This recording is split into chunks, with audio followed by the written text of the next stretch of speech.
the last player on the top eight is playing? No, I don't think it's been mentioned yet. But here we go, the quarterfinals. Welcome to the StarCityGames.com quarterfinals here. Legacy portion here in Louisville, Kentucky. I'm Gavin Verhey. I'm joined here with Jacob Van Lunen. And we're about to watch a pretty exciting match between AJ Sacher on your right, playing Team America. Pretty close list to what Chris Van Meter played last week. Yeah, he cut the two Tombstalkers for V-clicks. And no stifles. And he cut the stifles. Various removal spells. Yeah. On your left though, Chris Kronenberger. Really exciting mono blue control deck with energy field. A lot of experience with that deck. And here we go, they're off to the races. Underground C for AJ. Island for Chris. You're gonna see a lot of islands on Chris. Oh yeah, we are. See. AJ shuffles a Misty Rainforest to the front of his hand. Cracks Misty Rainforest.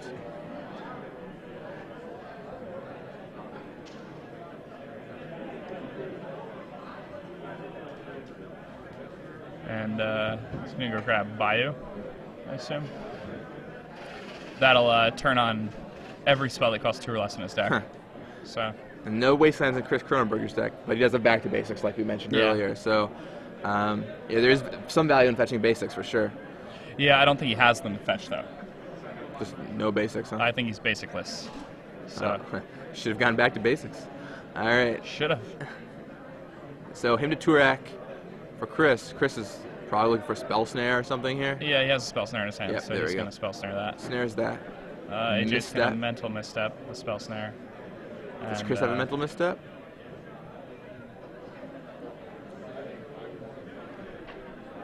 Chris can force this if he wants to. Is he gonna force the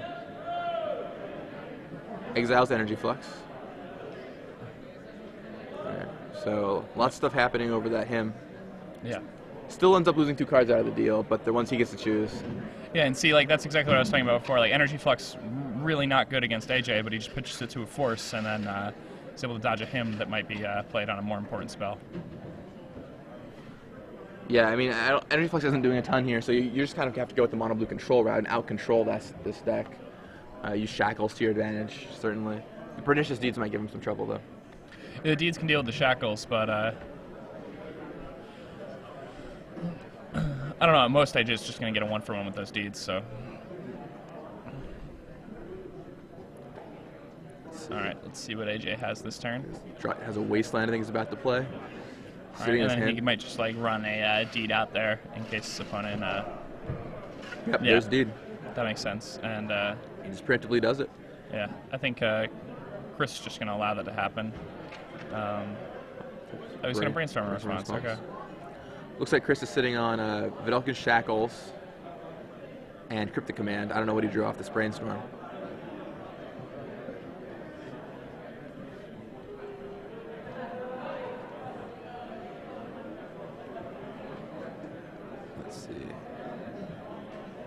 Is that a mental misstep at the front of his hand? I couldn't quite make it out. It looked like it had a new frame. Yeah, it is a mental misstep. All right, I think Chris decides to not run the Shackles out there. I'd just run it out there. It's not like you have anything else that he's going to Deed away anyway. And, like, I guess you can, like, Cryptic Command countering something and bouncing the Deed and then counter the Deed on the way back in, but... There's the Inquisition, and there's a misstep. Mental misstep. I guess the one thing you can do with Pernicious Deed is if you wait for AJ to play something first, then if he wants to blow up the Shackles, AJ loses a card in the process. The problem is though, like it's just subject to discard the longer you wait. Tarmogoyf from AJ Sacher. Yeah. Now Chris, this is a perfect time to just stick your Shackles, or I guess not. I guess you just kind of want to like leave Cryptic Command open and take a hit to the face. Shackles is fine here too. Yeah, because Shackles here, like AJ really can't do anything next turn. He has to leave the mana open to pay 3 and blow up the Deed, right? So I think I like Shackles. Yeah, I like Shackles. I mean, maybe you get hemmed and it's really bad for you, but AJ just has a single card. And the Shackles, like if you force him to lose the Tarmogoyf, which the Shackle essentially does, AJ drew another Tarmogoyf. That's a good draw for AJ. But AJ gonna crack in here with the Goyf. Yeah, AJ will get in for, I believe there's sorcery, instant, land, in the graveyard right now. So that's 3. That's going to put Chris at 16.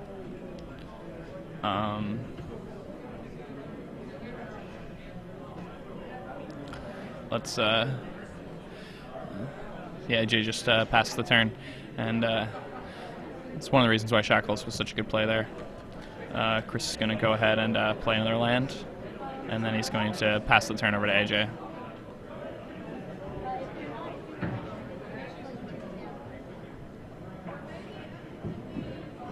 How big is that Tarmogoyf? It's a 4? It's a 3 right now. It's a 3. Yeah. So, if AJ blows up the D, if I were Chris here, I would probably Cryptic Command and bounce my... I don't know if that's right, because AJ has a lot of discard that he could redraw. He'd probably just let it happen. I was going to say I might Cryptic Command and bounce my Shackles, just because Shackles seems so good here. I don't really... Yeah, Shackles seems absolutely gigantic. Yeah. And plus, it sounds minimal, but drawing the card off the Cryptic Command also gives you some extra gas going in the next couple turns. Yeah, it's like an instant speed draw too, where one of your 2 cards is guaranteed to be a Vidalcan Shackles, which seems pretty good. But he just lets the Shackles die. AJ doesn't have a ton of ways to remove that Shackles, especially in the first game without Kronenberger. So I think it's really strong. Ultimately, though, he just passed on the option. He wanted to save Cryptic Command for later. He's just going to go ahead and play Tarmogoyf. Chris is going to go ahead and Cryptic Command this, counter it, and draw a card. Right. Now, if he had bounced his Shackles, what happens is he could take the Tarmogoyf there instead. Yep, and he draws a Sensei's Divining Top. It's a pretty good draw. He has a fetch land in his hand to make it a little bit better, even. And there he draws an island. It's not what he wanted to see. And he's going to spin that top main phase, I assume. See what he has there, and then play a Scalding Turn. No, I didn't want to spin it main phase. That's fine. Top is a really interesting card because it's gotten a lot worse with Mental Misstep, especially when it comes to cracking tops. Because it used to be you could kind of put it back on top of your library, grab the next card, very small investment. But now every turn they come closer to drawing Mental Misstep, which makes doing that a lot less appetizing. Kronenberger's fine playing land go. Yeah. And AJ just passes. And now Chris is going to be able to land a back to basics with force backup. If yeah, he could have spun the top that turn and done that. Do you just find yourself running out back to basics when you have the opportunity, or do you like to catch them with the lands tapped first? I mean, it's fine to catch them with lands tap first. The thing is, I think AJ would just tap his lands to cast the Force of Will anyway at this point. But, I mean, Chris has no way of knowing that AJ has a Force in hand with no blue cards, so... Yeah, Chris sitting on double Force of Will there. AJ, in the meantime, we know he has a Force. Is that a go for the throw? Yeah, a couple removal spells. Yeah, let's see what happens here.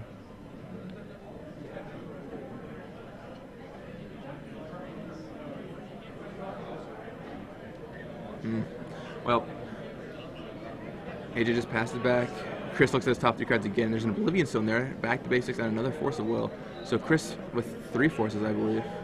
Not in his hand currently, but access to 3. And here comes back to basics. Oh, it's Oblivion Stone. Oblivion Stone. I think AJ's probably fine with that.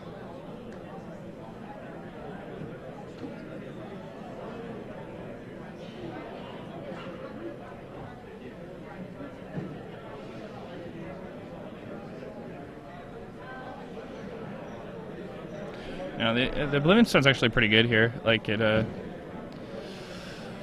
right, AJ lets it resolve. I mean, so the thing he draws a Brainstorm. It's really powerful here. Yeah, Brainstorm's really good for AJ right here. So the thing about Oblivion Stone is it's definitely, I mean, it's not good right now, but it will definitely be good later on. Just AJ can maybe maneuver into a position where he can deal with it. Like, you know, because the way Legacy works is like every card is a singular threat. So if he draws another Tarmogoyf, for example, and he's forced to Oblivion Stone away the Tarmogoyf, I mean, assuming Chris doesn't force it, and then you can just, you know, play another threat after that. Where in, you know, some other decks with Oblivion Stone or some other formats, like people have to extend a lot of creatures, but Legacy, every single card is so powerful. It can be 1 for 1, which isn't bad, but I'm surprised Chris didn't leave the back to basics on the top of his library. So it can be Thoughtseize. Yeah. I'm also a little surprised by that. He's, the second AJ taps all his lands, he's really, really going to want that to be in his hand. Wait. I mean, I think it is still on top of his library. Oh, I thought his hand was force back to basics. I think his hand is force. Oh, okay. I mean, I'm not totally certain, but I'm pretty sure. All right, he's going to tap 5 mana and cast a force then. Yeah, it's force. The artwork's kind of similar, though. It has the same reddish tinge. And so Hymn to Turok from AJ Sacher goes down by Chris Kronenberger's Force of Will. Chris is going to spin the top again this turn. So he's back to basics, land, and some other blue card there in the middle. I think it's a Brainstorm. Brainstorm? Mm-hmm. Yeah, I think Ice Age Brainstorm sounds about right. All right, 1, 2, 3. There's back to basics. And AJ is ready to fight. Yep, and Chris Kronenberger here can flip his top and then sacrifice his fetch land, and then he can actually force twice here to protect that back to basics. There's that was a pretty decent play by Chris Kronenberger, making waiting very diligently with his back to basics until AJ tapped lands, so he can make sure to catch it under it. Getting maximum value out of that card there is really strong. So yeah, AJ's gonna force, and he's gonna pitch Mental Misstep. That's what it looks like. Yep, he pitches a misstep. And yeah, Chris is gonna pop the top. Yep, he's gonna flip the top and then crack the fetch land, right? So cracks that, draws. Then here's a force for Chris Kronenberger. Exiling, couldn't quite make out what that was. Brainstorm? But I think he kept his last force, which makes sense. Yeah. Now AJ is going to crack this in Brainstorm in response, trying to find a back to basics. And he's basically, I mean, he knows that the back to basics is everything right now. So. Yeah, the back to basics is basically just going to end the game if it resolves. So. I mean, unless AJ finds Pernicious Deed and then finds 3 more lands to activate it. Yeah, and catches Chris without a counter spell for it on that turn also. Yeah, it's going to be very hard. Back to basics is a very punishing card. You have to build your deck around it, but man, does it punish you. Yeah, I mean, not only he needs a lot of land to get a Deed active. Same kind of Brainstorms. I think he drew a force. Yeah, he did. But did he find didn't get a blue card to go with it, I don't think. I don't think he did. But even if he did draw a force, Chris has the force in hand, so. But he only has. He has 5 lands. Oh, yeah, there's Scalding Tarn hanging up. Yeah, top. He didn't crack the Scalding Tarn because he wanted to keep the top on top. Yeah. Which is great. A really strong play. Yeah. So no matter what AJ does, that back to basics is going to resolve, and I think that should give Chris the game. All right, back to basics sticks, and now AJ's 4 lands are locked down, and his other 2 lands are in a problematic place. AJ cracks. This is where we'll find out if AJ has basic. I think you probably would have found it. You did. You probably would have gotten it already. All right, nope, definitely not at this point. Yeah. If you are AJ, how are you going to play yourself out of this game? I don't think you are. I think back to basics has him cold. I mean, Pernicious Deed, the second Pernicious Deed is the one out I can think. If you manage to get up to 6 lands, play it for 3, and then activate it for 3 at some point. Other than that, all right. So there's 3 lands. Puts a Fate counter on back to basics, making sure that doesn't die if he Oblivion Stones for some reason. Plays another top, the same top that he had. Draws Dark Confidant, I think. Is that what that black card is? Yes. Didn't quite look like one, but it might have been. Yeah, let's see. All right. Well, now Chris is going to get to force this Confidant, and that's going to be like counter target spell, destroy 2 target lands. So he tops first. Rearranges them a little. Then he cracks the top, draws a card, and spell snares it. Confidant now. That's a really good 1-mana spell. Counter target Dark Confidant, destroy 2 lands. Jeez, yes. Yes, I agree. Absolutely.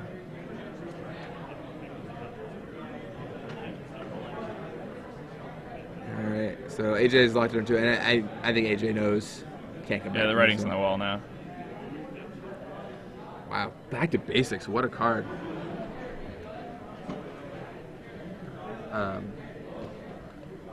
I mean, after sideboard, I guess AJ has to bring in his 2 Krosen Grips, and he can lean on those a little bit, which changes the dynamic of a matchup a little bit. Yeah, but I mean, it's really hard, the Krosen Grips, because you can't, like, tap your mana on your turn. Otherwise, he can just play the back to basics and lock you off the Krosen Grip. Right, you have to make sure you can have 3 up post that.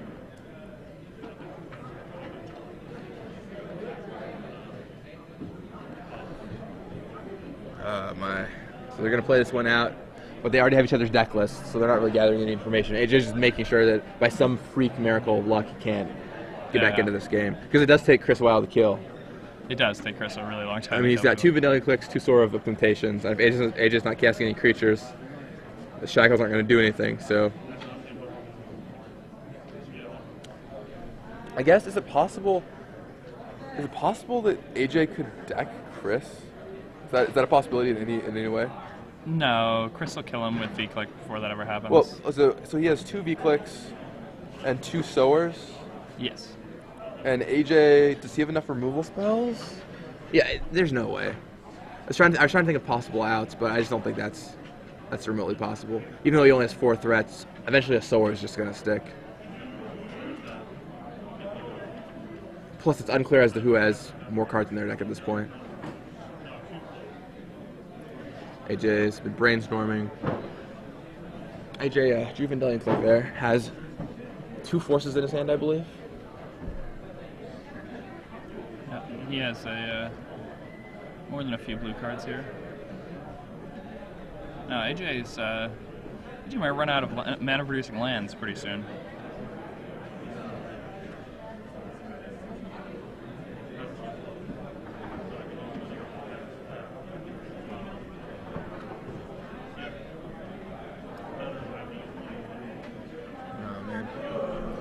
Puts a fake counter, continues to build his fake counters with Oblivion Stones. The Oblivion Stone's a card, maybe you guys don't even know what it does. It's been a while since I've seen it in play. It's a 3 casting cost artifact. It says 4 tap, put a fake counter on a permanent, and then 5 tap, sacrifice it, destroy all permanent non-land permanents without fake counters on them, and then remove all fake counters from all permanents. Yep. So it's a very slow way, basically resets the board, but can protect your own permanents too if you have the time to set it up. I think Chris sees a counterspell on top, but he's going to choose a Scalding Tarn anyway. And he already has in hand a bunch of counter magic. I don't know, I think I just leave that counterspell on top. There's no reason to not just like load up on those types of effects. Like AJ's going to have to like hurt himself by casting forces, and if you're just counterspelling his forces, you're going to end up like getting massive advantages. Yeah, I think I would have kept that counterspell. I mean, I understand why Chris is wanting to close quickly, just in case, but he knows what AJ has in his deck at this point, and I think he knows there's nothing that can be done. But he finds another counterspell anyway. Yeah. He's got a second pack from Back to Basics in his hand too, just in case. Yeah, so if anything happens to the first one.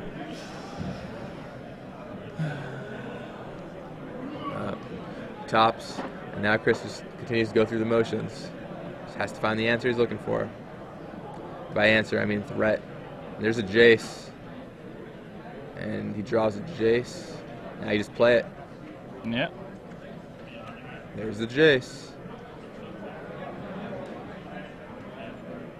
Huh. Man. Alright, so AJ forces it.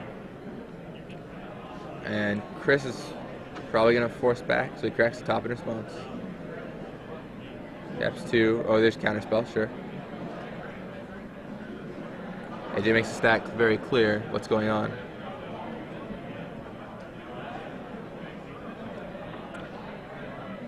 Those both resolve. So AJ lets those 2 cards resolve, but the Jace is still on the stack. Forces. Pitching, something didn't quite make out.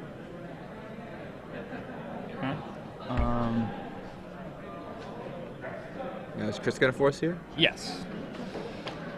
Force pitching back to basics. And I'm just going to pack it in. Yep. Right. Yeah, AJ concedes. He's like, all right, I don't need to sit here. And that's the big thing. Now, AJ could make Chris play it out. They're untimed, so time's not an issue. Yeah, but, I mean, that game was impossible. Like, I doubt AJ had more than 2 lands left in his deck that could even produce mana. Right. So, right. I mean, I agree. I mean, I think it's right for AJ to scoop there, especially because what I was going to say is, like, there's a mental drain involved in just sitting there for a bunch of turns, and AJ doesn't need to waste that mental energy. Like, just sitting there and like knowing he's hopeless, having that feeling of being hopeless the whole time. Yeah, it's not a good thing to wallow in. Absolutely. In the meantime, we're giving away 3 months of Star City Games Premium. Already given away tons of premium already in the standard portion of this event. 12 months in the finals, 6 months in the semifinals, and 3 months in the quarterfinals. Yep. And now we're doing it all over again, starting all the way back up. 3 months, 6 months, 1 year. If you want to win premium, that's how you do it. You go to twitter.com and you're going to tweet the answer to the question we have with the hashtag, so # SCG Premium.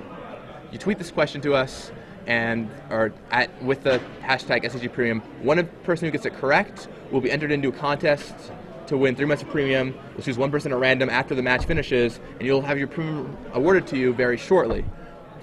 The question is very simple.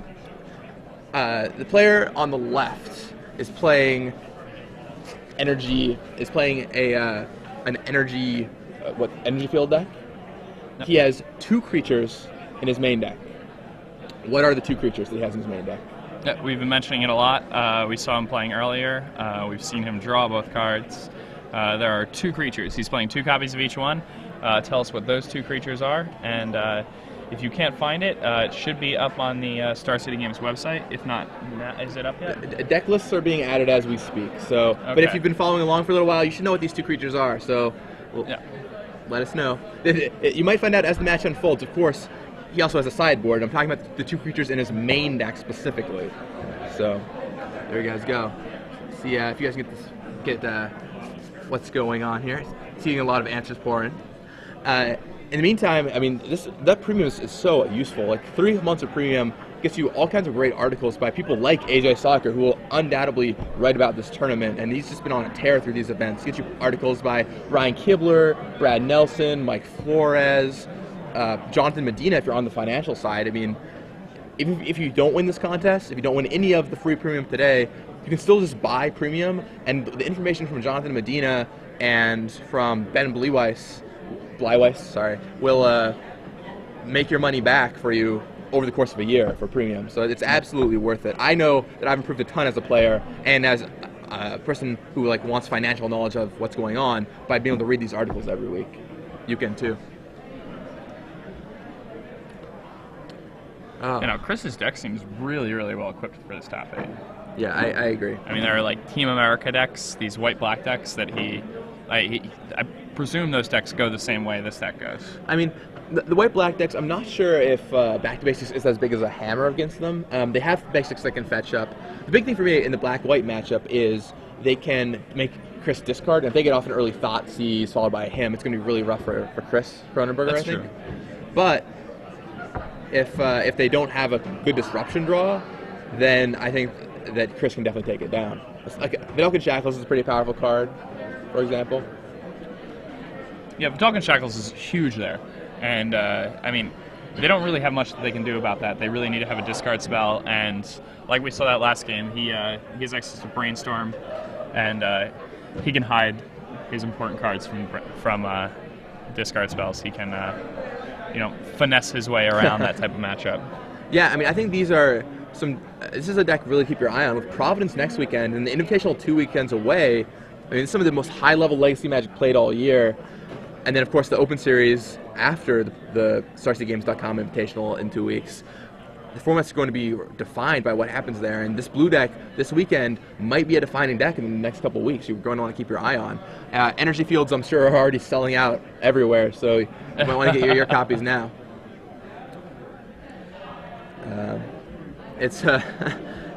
It looks like a cute card, but it has been surprisingly effective for Chris Kronenberger. His deck doesn't need it to win, but in some matchups it is certainly extremely useful to have it around. Oh yeah, earlier we saw him just sit behind it against a Merfolk opponent, and It's just ridiculous there.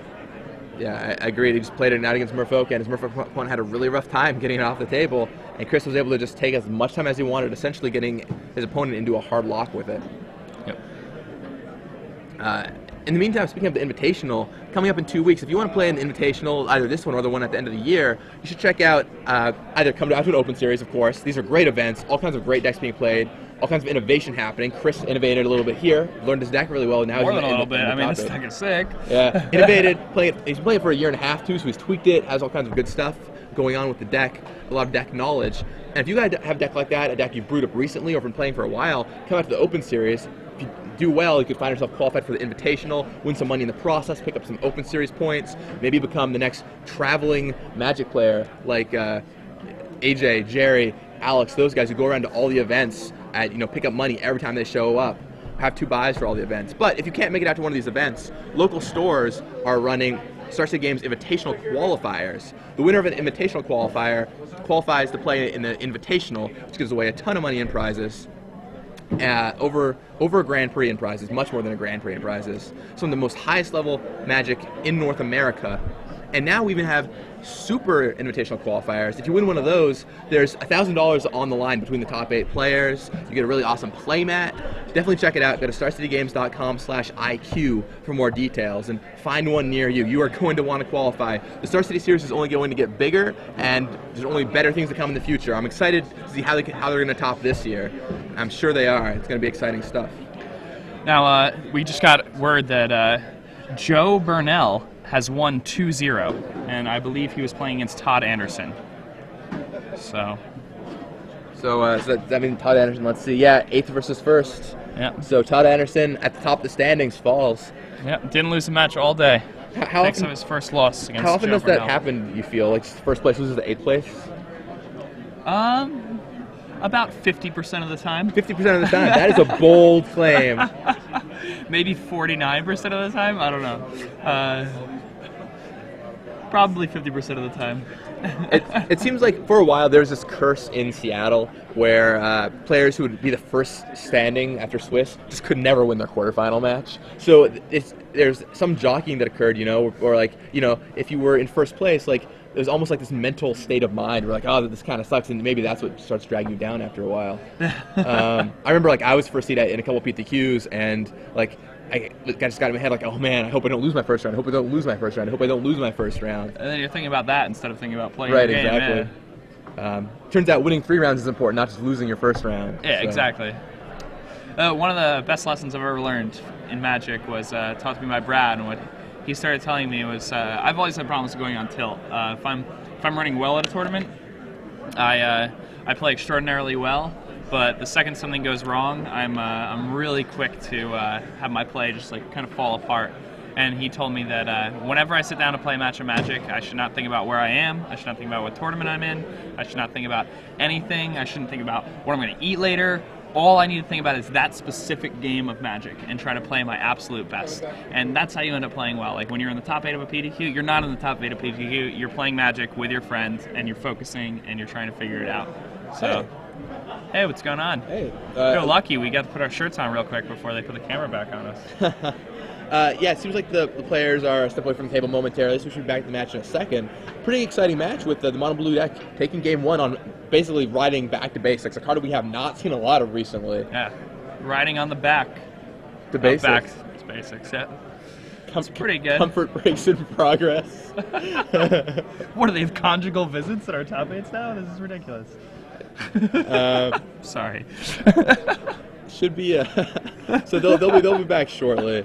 In the meantime, so we find out that Todd Anderson lost. So going into the quarterfinals is Joe Burnell, who is playing a black-white deck, we believe, correct? Yes. Right. He's playing a deck similar to Caleb's. He's not playing Phyrexian Obliterator or Ritual. He is instead playing more discard spells and a few extra spot removal spells, maybe.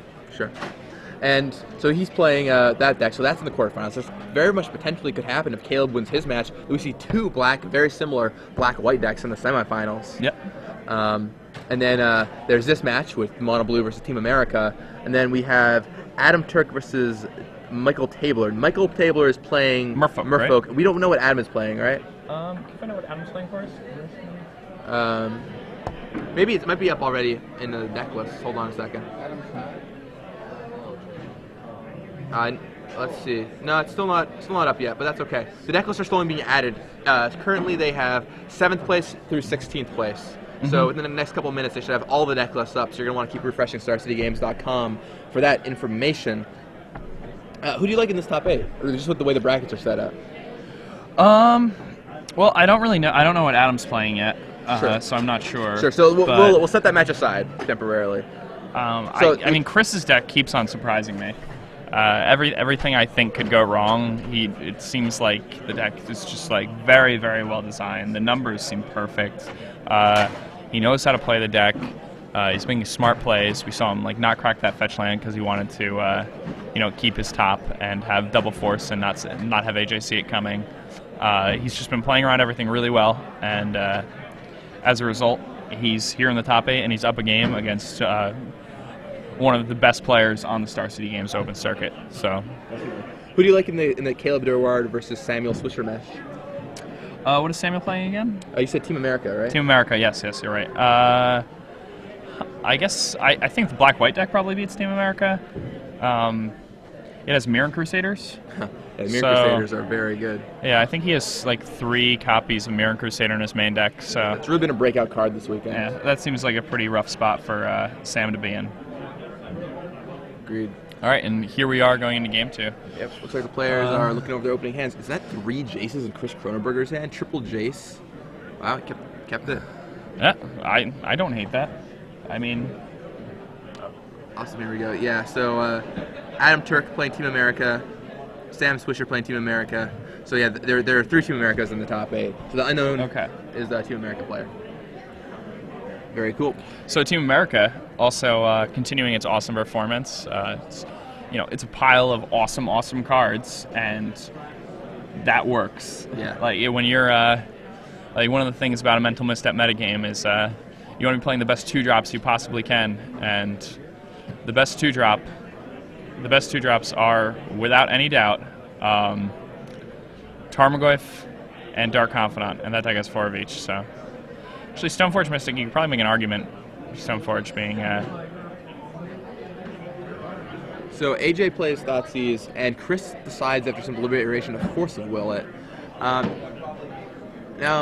I think that might have been a bluff in some senses, in that he has 3 Jace's Force, and that AJ was probably going to take the Force anyway, so he just ends up down a Jace.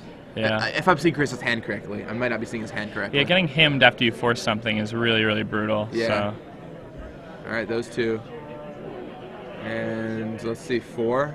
So that one. And 3. So we have Island. Did he really just Island get both Pavilion of Click. Oh, okay.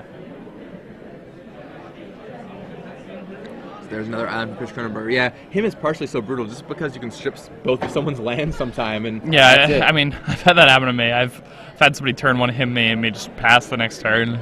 It's pretty brutal. Yeah, it's like, I didn't keep an all-balanced land hand. You got my 2 lands.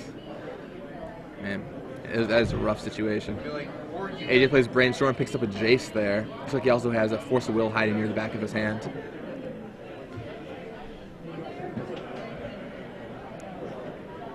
We're interested to see what AJ finds here.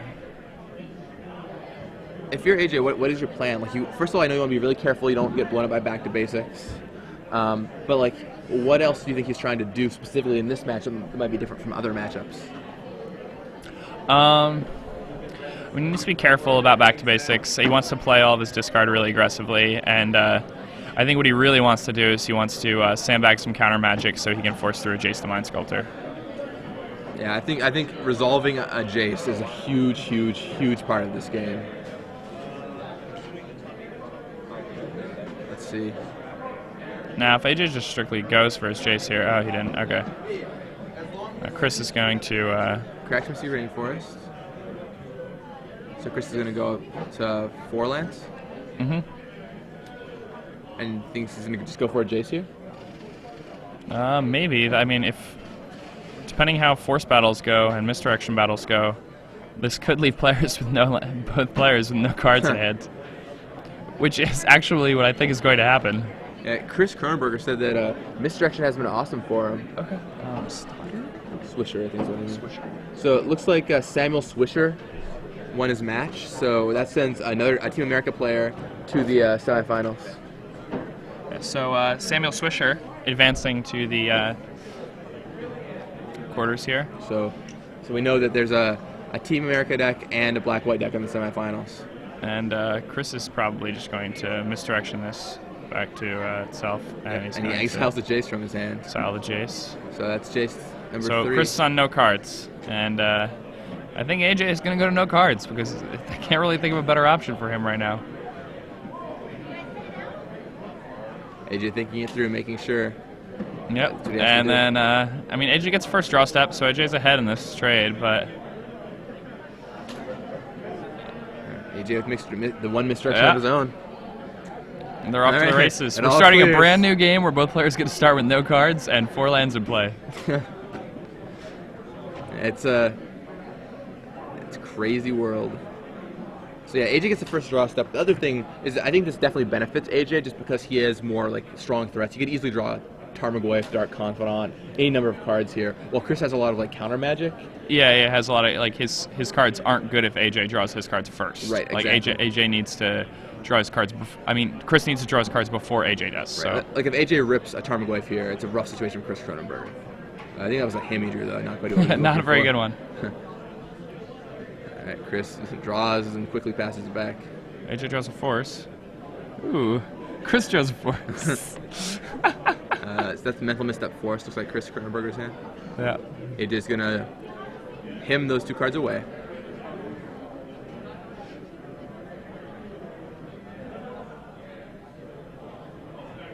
And AJ lets out a laugh as Chris discards another force. What's he draw? Oh, Island, pass. Is that a Phyrexian Revoker? That's pretty good. And you name Shackles with that, right? Yeah. So here comes down. There he goes. He's definitely naming Shackles here.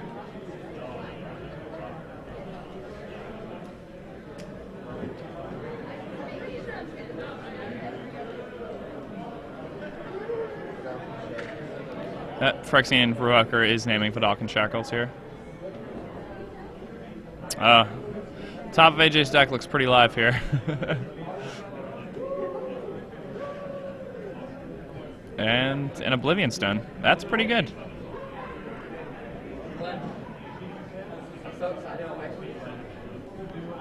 Let's see what, oh, Crossing Grip. That's very clutch there. Top of the deck. Now Chris drops down to 12. Yeah, that exchange definitely favored AJ. Yeah, I mean AJ thought about it for a while, but it was definitely correct for him to do. Drops 12 from that Force of Will. And yeah, now serves for 4. And Chris Kronenberger's on the back foot here. The thing about these kind of decks is he has no really good way to recover when AJ starts getting ahead if he has nothing in his hand. And especially with Shackles locked down. Like Shackles is one way to get back into the game. Ooh, did you see that? That's a Thrun. That card's really good here. That is a bad card for Chris Kronenberger, not the card he wants to see. Yeah, he does not want his opponent to have a Thrun on the deck. Yeah, there are 2 Thruns in AJ's sideboard for the Jerry Standstill matchup, but in this matchup they're still very good. All right, so AJ serves for 4, halving Chris's life total, dropping him to 4 life. Putting Chris down to 4. Lethal next turn. AJ just has to figure out which cards he wants to cast. Is he going to him Chris here? If he hymns him, that's not bad for Chris.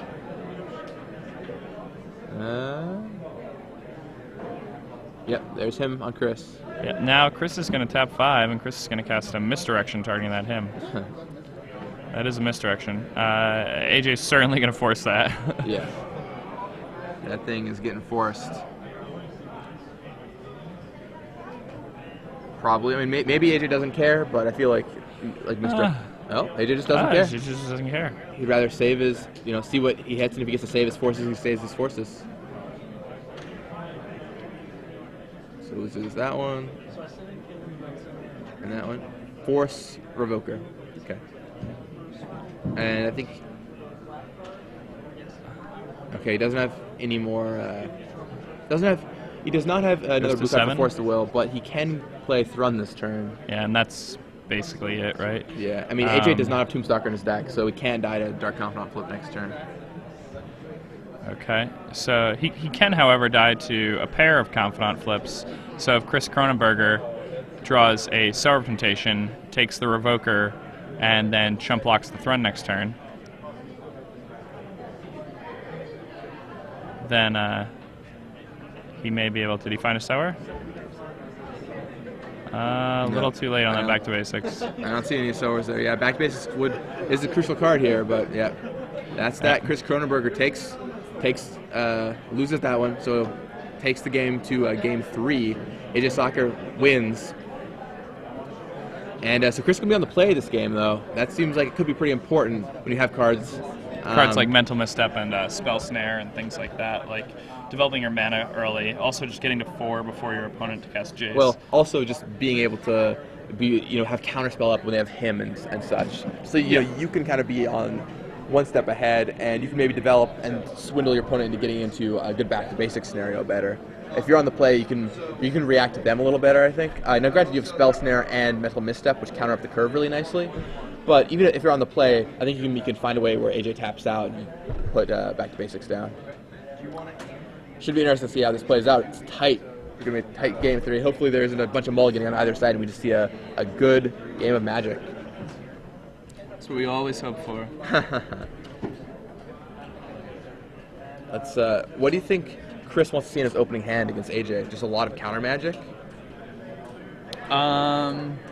Or do you think he wants to see like Shackles or Jaces? He kept a triple Jace hand in that game. Yeah, I mean, well, Jace has to be one of the best cards in the matchup. As you saw, like both of the players were willing to go down to 0 cards to try to get a Jace, into play or keep a Jace off the table. So, and that game could have gone very differently. Had the top of Chris's deck been different, had the top of AJ's deck been different. The situation definitely favored AJ. Not only did it first draw step, but he's playing a more proactive deck while Chris is playing a more reactive deck. AJ definitely did what he had to do there. It was a tight play. Now, I don't know. With Chris being on the play, I think Chris is probably favored. I think you just want a good mix of spells. I think that's what you want in your opening hand. Lands.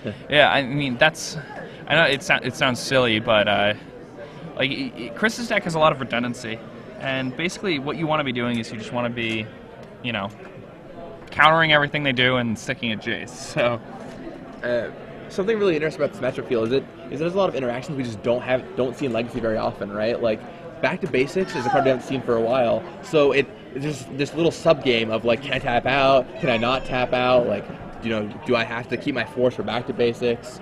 Or like, I probably boarded out his energy fields, but just with his deck in general, like, against any other deck, like how to beat an energy field, like what's my plan against energy field? Yeah, I mean, energy field's a card that makes people have to like really, really evaluate the way they're going to play the game. Like, it's a card that's going to make people want to like sandbag discard spells, things like really bad plays like that you just have to make in order to like handle like the inevitability of an energy field. Because if he like lays the energy field, it gives him enough time to just stick an Oblivion Stone and start ticking it up by putting counters on things, and then he can wipe his opponent's board and just take over with a Jace or a Sower or something like that. Yeah, it's really neat, and it just attacks things from a different angle that you're not used to, which is really cool. I appreciate that in a deck choice, and it makes this matchup particularly interesting to watch. So if you're AJ, then what do you want to see in your opening hands? You want to see discard spells. You want to see lots of them. Yeah. Like that's the thing about Chris's deck is if you can just tear up his hand, like he has cards that are like all like answers. And the thing is like if you just play something that he doesn't have the right answer for, it puts him in a pretty bad spot. So basically what AJ wants to do is AJ just needs to his 100% plan is he needs to keep Back to Basics and Jace off the table. If he can keep Back to Basics and Jace off the table, he's fine. But if he can't, then he's probably losing. Yeah. So that's basically what this matchup comes down for AJ. While Chris can eventually draw either of those cards and just wants a good mix of spells. Looks like they're presenting. Both players quite jovial with each other, chatting and just having a good time. Lots of pressure, but AJ's been here before, and Chris seems, like he's weathered an experience with his deck, so, I mean, Chris is like completely a natural underneath the camera. We haven't seen him like jittery or like making mistakes because he's under the lights. He's playing tight and making a good show for his first top 8 here. I'd be happy to see either of these players win. Like AJ's a superstar of the circuit, and I love watching him play just because of how good he is. While Chris's deck is totally innovative and really exciting to watch. So Chris leads with Sensei's Divining Top. Only 2 of in his deck, and no misstep from AJ. Now, AJ was talking earlier, I don't know if he has misstep in his hand or not, but he feels like it's very important to save your missteps for the most important scenarios when you could have them. And I don't know how important he feels top is. Seems like it's an important enough card to misstep it. Oh yeah, I think he just drew a misstep this turn. Yeah, he did. So he's probably not too excited about that. A little late. Is that a force in his hand though? It is. So that gives him the blue card he wanted for a force. So there's a Revoker, and you can just name top if it resolves. Counterspell. There's a counterspell from Chris Kronenberger. Yeah. And looks like that Revoker's going away. Yep, Revoker gone. Now let's see what. Scalding Tarn from Chris Kronenberger. Underground Sea drawn this turn by AJ Sacher. And let's see, plays it. He's sitting on Go for the Throat, Force of Will, Mental Misstep. I can't see the rest of his hand. I'm pretty sure that's a Go for the Throat at the front of his hand. Yeah. Yep. So he left it in because he feels like Chris's deck is so threat light. Yeah, he wants to build a list. And also, like, he's just afraid of Sower. Like, Sower's good against him. And if he doesn't keep removal in his deck, then he can just get blown out by it. So right. He needs to keep some number of those cards in his deck. Looks like Chris might have plucked a Misdirection that turn. His hand is Cryptic Command, Misdirection, and lands currently. Yeah, I think he actually got the Cryptic. But, it seems pretty good for Chris right here. I mean, 2 strong spells. And he's got the top active too, which will help him control his draws. He's got Scalding Tarn, so we can shuffle some of them away. And he activates the top.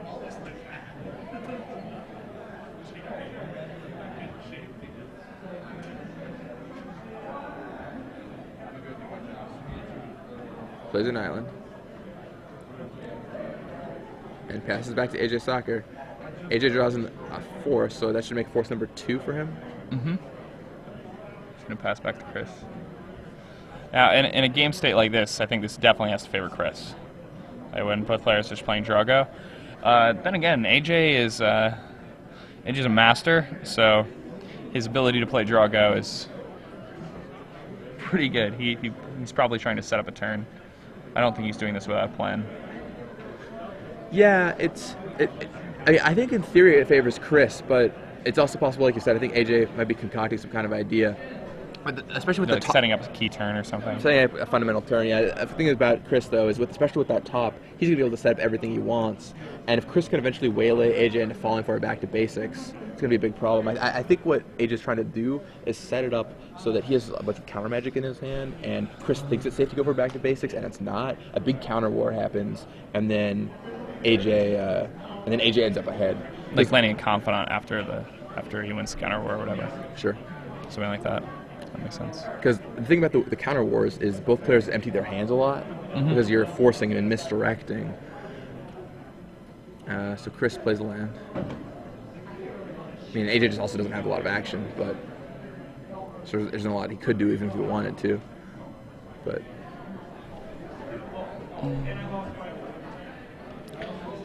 this is just Drago right now. Not excessively interesting.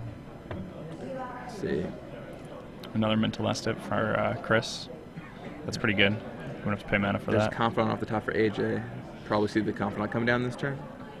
Maybe. Or if AJ doesn't play it, then that's a sign that he's trying to set something up. If he plays it, then he's just been waiting to draw action and finally he just drew some action finally. Yeah. Because, I mean, it's not like he was choosing to play Drago with his hand full of Force Wills, but he chooses to pass. So, yeah, now I think he's trying to set something up. Some really dynamic turn, potentially. Let's see what these players can muster here. All right, this is just getting to the point of comedy at this point. All right, and the trigger is about to be pulled. Yeah, AJ's arranging his lands. All right, here we go. 2 mana. Dark Confidant. 2 mana. Dark Confidant. There's the Confidant. Tap 1 mana. Spell Snare. I was thinking AJ might wait for a discard spell to start off the chain, but not what it looks like. He really wants to resolve that Jace. That's what it seems to be to me. Yeah. So he taps 1. Oh, so Missteps. perhaps not. So he's misstepping. Good old-fashioned counter wars. Haven't seen one of these for a while. Yeah. Misstep of Chris's Wow. own. And for those of you that have started playing Magic somewhat recently, this is what competitive Magic used to be like. Like 80% of your games. You would play Draw-Go with people, and you would try to outmaneuver them, and then you would fight counter wars over key spells, and try to get your opponent to use Force of Wills when they weren't absolutely necessary to gain little edges, and then get them with trump cards. And it's good. It's good that it's not anymore, but it's nice every now and then to just see one. Oh yeah, no, this is. I actually really enjoy this. This is like really, really skill-intensive play that's going on. So I agree. So now AJ's figuring out what he wants to do. He's got a hymn sitting there. I'm surprised Chris chose to pay the 2 life there.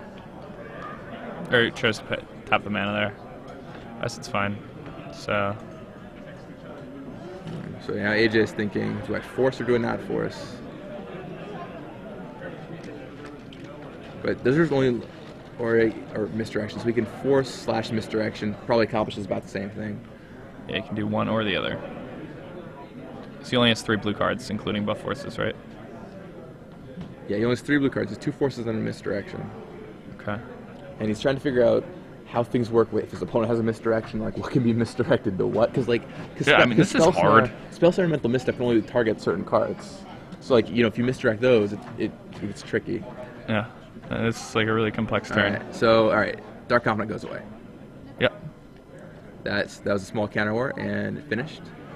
Now it's No, AJ looks go like for him. AJ's gonna go for him, maybe. Or is he just gonna pass and try and land Jace next turn? I think he's gonna pass and try to land a Jace. I think he's worried about hemming in case his opponent has misdirection. Yeah, that's like completely reasonable worry to have. Because if he hems, Chris misdirects, AJ forces in. If Chris has another counterspell after that, AJ is in a gigantic hole. He might just lose his Jace right there. Yeah. All right, let's see. Mine's okay. Well, he found another blue card, but after he goes for the Jace, he's still just gonna have 2. So we'll see how this goes for him. Man, see if he tries to stick something. I love Chris's deck. It's just it's very really, refreshing really interesting. to see something like Mono Blue Control compete in a format like this. It's really skill-intensive Magic with plays you don't see all the time being played out here. All right, there's the hymn, so AJ feels confident enough to go for it this turn. Echoing Truth drawn by Chris. I believe Chris is going to misdirect that, pitching Echoing Truth. Taps 3/4. Just hard cast misdirection, I guess, if you wanted to. Or I'll go for Cryptic Command first. Yeah, and then that seems pretty good. Because you want him to try and counter the Cryptic Command, let it resolve, and then misdirect it back to AJ. Yeah. So it's actually really nice. Yeah, this is like a really good trap. So the question is, does AJ have the lead or not? Yeah. Let's see what he does with this.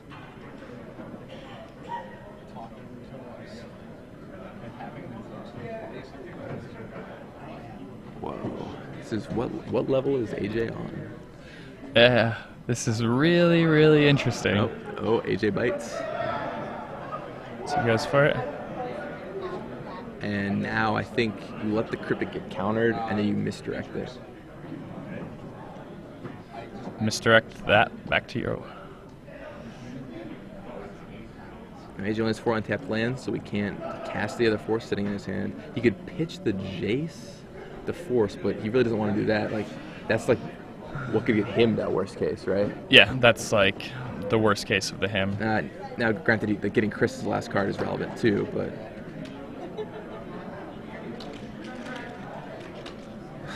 it's a very complicated high-level management play here.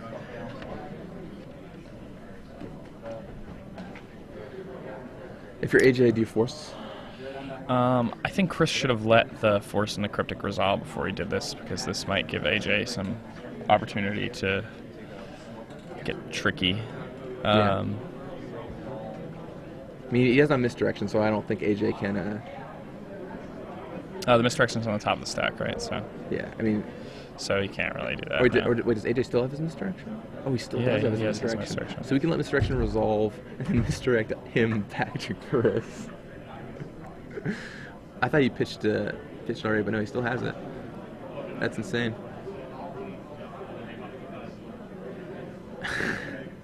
I think AJ only has one misdirection in the sideboard, too. Let me check this. I think the deck list should be up by now. And Chris is gonna.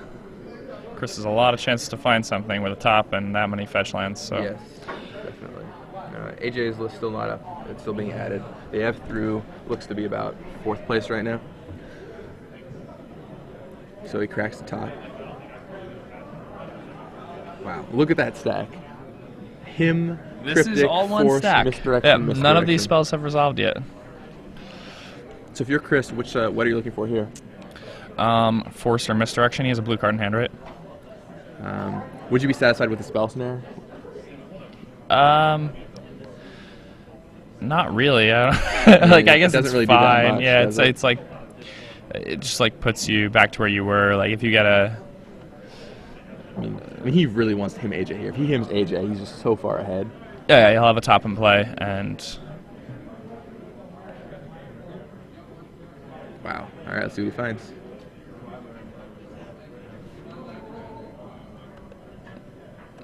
Yeah, I mean he's gonna have like he's gonna have to look at 6 cards to find something. So. All right. Let's see what he manages to find. Taps 1, looks at the top 3. Blue card, Jace. That's a counterspell. That's good enough. And that's a Jace coming up next too. Well, the thing is, he can't do that because he needs to flip the. He needs to flip this, and he needs to crack a fetch land, so he's going to lose the Jace. And the top. Yeah. Yeah, that's true. Which is pretty bad for him, but I mean, he'll still have a card in his hand, and AJ will have no cards. So, do we know what the last card is in Chris's hand? Well, he has to pitch, or I guess he doesn't pitch it because he found a. He found a counterspell. Yeah. I think it's Echoing Truth. No, he pitched Echoing Truth to pitched Force. Echoing Truth already. Then I can see it down at the bottom of the screen. Yeah, then I don't. Let's see. His hand was Cryptic, Echoing Truth, Force, Misdirection. I don't remember. It's Force?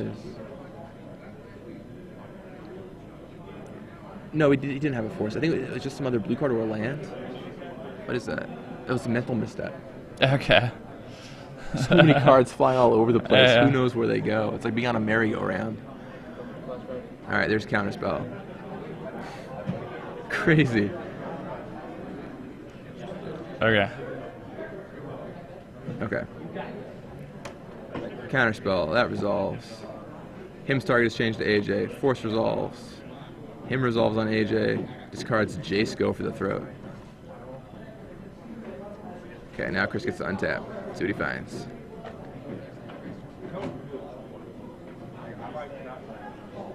Top. That's a pretty good card to find. Is that a Vidillion click in the middle? Yep. That is just what he's looking for. It's no Jace, but it's still pretty good. Attention players, it is a phase of the draft open. Please Targets him, sees land him.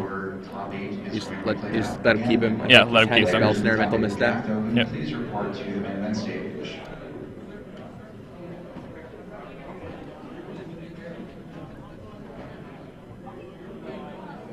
Yep.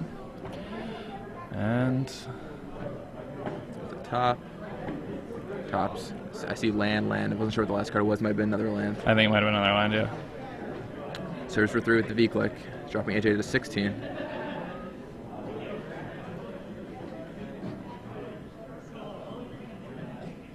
Keeps all of them there. Chris playing pretty fast now. Okay. Drops AJ down to 13. I like this Chris Kid's playstyle. He's deliberate. He's really good. This kid's awesome. made some good plays. And there's a mental misstep from Chris on that brainstorm from AJ.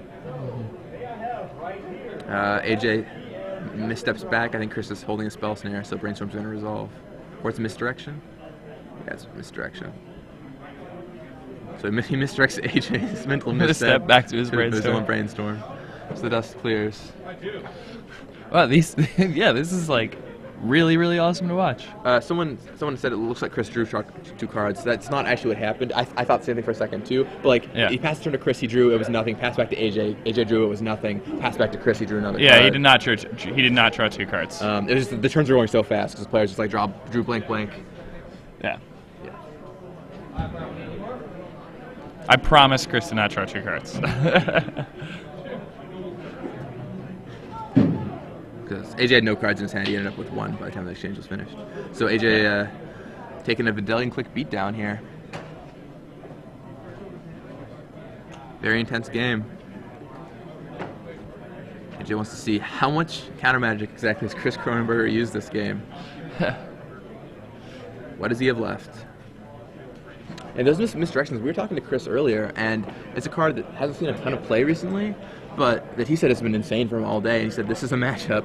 He said this and Zoo, surprisingly, are the 2 matchups where it was very good. And yeah, I mean, misdirection against him is obviously awesome. Against Zoo, I was a little more surprised, but against Team America, it's pretty it makes absurd. Perfect sense. It's Tarmogoyf. Islands. Couldn't see what he moved to the top there.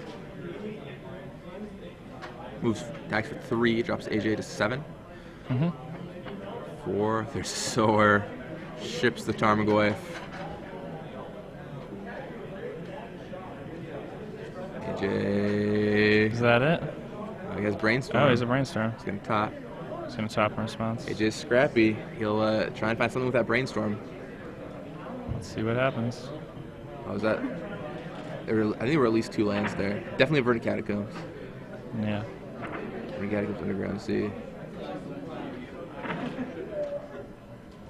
Oh, I think I see a black card.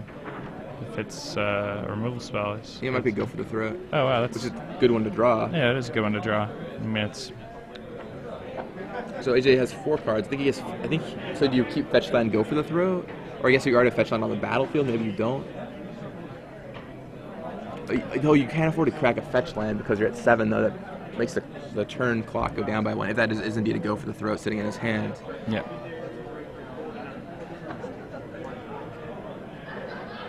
Oh, he just concedes. That's that. I think it was a Hemi who drew, not a Go for the Throat. Yeah. Yeah, so that's that. Congratulations to Chris Kronenberger defeats AJ Sacher in a close 3-game set. Yeah, that was an intense